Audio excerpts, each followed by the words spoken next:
नमस्कार, सारिका कुकिंग रेसिपीमध्ये आपले मनपूर्वक स्वागत आहे। आज आपण बघणार आहे कारळ्याची चटणी, ह्याला कोरटेसुद्धा म्हणतात। हे पहा, हे अशा प्रकारचे कारळ असतात। तर आमच्या इकडे कारळ म्हणतात, कोण कोरटे म्हणतात। तर आपण ह्याची चटणी कशी बनवायची ते पाहणार आहे। मुलांना डब्यासाठी ते आता मुलांचे डबे वगैरे चालू झालेले आहेत, तर मुलं भाज्या खाऊन कंटाळतात। कधी तर तूप तेल चटणी आपण अशी देऊ शकतो। तर इथे मी 1 वाटी कारळ घेतलेले आहेत। हे स्वच्छ मी धुवून पंख्याखाली सुकवलेले आहेत, कारण की यामध्ये मातीचे खडे भरपूर होते। आणि हे स्वच्छ निवडून सुद्धा घेतलेले आहेत। तर जर माती भरपूर असेल तर तुम्ही धुवून पंख्याखाली सुकत घालू शकता। तर आता हे आपल्याला इतके छानरित्या भाजायचे आहेत, चूट वाजतील असे हे भाजून घ्यायचे आहेत आपल्याला। हे अजून भाजलेले नाही आहेत, पण भाजायला लागले की असे हे पूर्ण चूट वाजायला लागतात। अशा प्रकारे भाजून घ्यायचा, खमंग असा वास यायला लागतो। तर आता इथे पाहू शकता, अजून एक आपण 5 ते 10 मिनिटं असा याला भाजून घेणार आहे। तर अशा प्रकारे याचा कलर सुद्धा बदलतो पूर्णपणे। हे पाहू शकताय, पूर्ण असे कढईमध्ये चूट उडायला लागलेले आहेत। तर आता हे भाजलेले आहेत पूर्णपणे, ह्याचा कलर तांबूस झालेला आहे। तर आता आपण एखाद्या पसरट भांड्यामध्ये हे काढून घ्यायचं आहे। मी इथं तवा घेतलेला आहे। तवा थोडा पसरट आहे, त्यामुळे पटकन गार होतील यासाठी।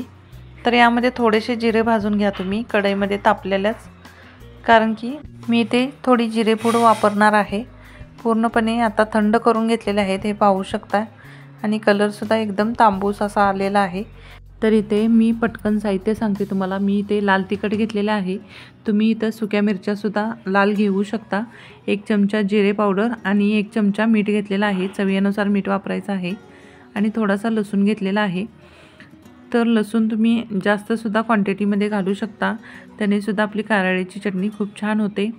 आता हे मिक्सरला एकदम भरकन फिरवायचं नाही, थांबवत आपल्याला हे मिक्सरला बारीक करून घ्यायचं आहे। म्हणजे एकदम छान असं ह्याला तेल सुटतं ह्या कारळ्याच्या चटणीला, आणि चटणी आपली आणखीन छान होते। तुम्ही हे भाज्यांना सुद्धा घालू शकता। तर कोणकोणत्या भाज्या आहेत त्या, एक तर दोडक्याला वापरू शकता शेंगदाण्याच्या कुटाच्या ऐवजी, आणि वांग्याला सुद्धा भरली वांगी करताना तुम्ही वापरला की वांग्याची चव दुप्पट होते। तर अशा प्रकारे नक्की ट्राय करून बघा। हे तुम्ही कूट फक्त प्लेन करून ठेवायचं आहे। तुम्हाला जर वांग्यामध्ये दोडक्यामध्ये वापरायचं असेल, घेवड्याच्या शेंगेमध्ये वापरायचं असेल आणि चटणी करायची असेल, तर तुम्ही अशा प्रकारे करू शकता। तर ह्यातली चटणी तुम्ही एखादा चमचा कुटासोबत घालू शकता वांग्यामध्ये वगैरे, छान लागते। पण अशी प्लेन चटणी खूप छान होते, नक्की ट्राय करून बघा। तर आता मी मिक्सर एकदम फिरवलेलं नाही, थांबवत फिरवलेलं आहे, त्यामुळे आपली चटणी छान होणार आहे। मी 1 ते 2 वेळा असे चेक करणार आहे बारीक झाली का। जास्त पण बारीक करायची नाही आहे आपल्याला, आणि जास्त जाडसर पण ठेवायची नाही, एकदम अशी मीडियममध्ये करून घ्यायची आहे आपल्याला चटणी। तर इथे अजून 1-2 वेळा मी इथे फिरवून घेणार आहे मिक्सर। तर अशा रीते आपली चटणी तयार होणार आहे। तर इथे आपली चटणी परफेक्ट तयार आहे। ही तुम्ही चिनी मातीच्या भरणीमध्ये किंवा काचेच्या भरणीमध्ये काढून ठेवू शकता।